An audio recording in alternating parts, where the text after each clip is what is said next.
Hello, this is Pastor Brian Anderson, and we're going to be doing some devotions now from the book of Mark. We've done Genesis, Exodus, Matthew, now we're into Mark. And the verse that caught my eye in Mark chapter 1 is verse 17. Jesus said, "Follow me, and I will make you become fishers of men." Now, Jesus said that to Peter and to Andrew while they were casting a net into the sea. They were fishermen. And Jesus wanted to redirect their vision for their life. There was something much greater for them to do than simply to catch fish, and that was to catch men. And Jesus here gives them a command, and then he gives them a promise. The command is, "Follow me." The promise is, "And I will make you become fishers of men." Now let's think about each of those. First of all, the command, "Follow me." That was their responsibility. They needed to come after Jesus and learn of him and then begin to imitate him. And we have the very same command, don't we? We're called to follow Jesus. We need to learn as much about Jesus as we possibly can and then begin to follow his ways and follow his practices and imitate him. Now here's the promise, "And I will make you become fishers of men." And I see three parts to that promise. First of all, the agent. Who's going to fulfill the promise of causing them to become fishers of men? Jesus said, "I will make you become fishers of men." So Jesus Christ himself will fulfill the promise in them. He will make them to become fishers of men.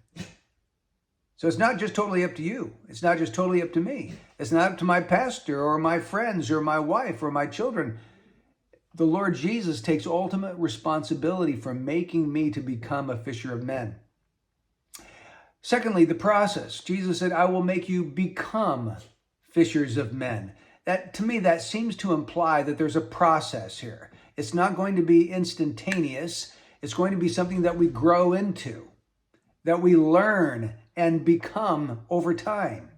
He's going to make us to become fishers of men. And so take heart if you're not a great fisher of men yet. He's not done with you. You're still in training. He's still working on you. But do be encouraged to follow him so that he does cause you to become a fisher of men. And then thirdly, look at the goal. I will make you to become what?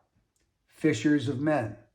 Not fishers of fish, fishers of men. So becoming a fisher of men is like becoming a fisher of fish. Becoming a fisher of men is like catching fish. When we catch fish, we hook them, right? And then we reel them in. So when we fish men, we're seeking to persuade people of the truth of Jesus Christ so that they get hooked. And once they're hooked, they're his. They're in his net. He's got them. And I thought about this today. A fisherman strives to catch fish. If he's not successful, he's going to be grieved. He's going to be upset about that. He'll use every possible means to get fish, whether that's a pole, various kinds of bait, a net, a boat, whatever he has at his disposal, he will use to catch fish. And he's going to toil on day after day and wait and work in hope, upon hope, that the next time he casts that line in, he's going to catch the big one. And so I would say, let's learn from that. Let's be fishers of men. Let's use every available means that we can think of at our disposal to use to catch men, to persuade them of the truth of the gospel.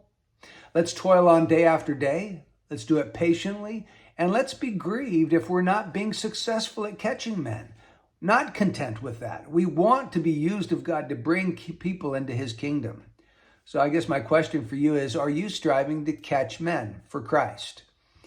What are you actually doing to share the gospel with others?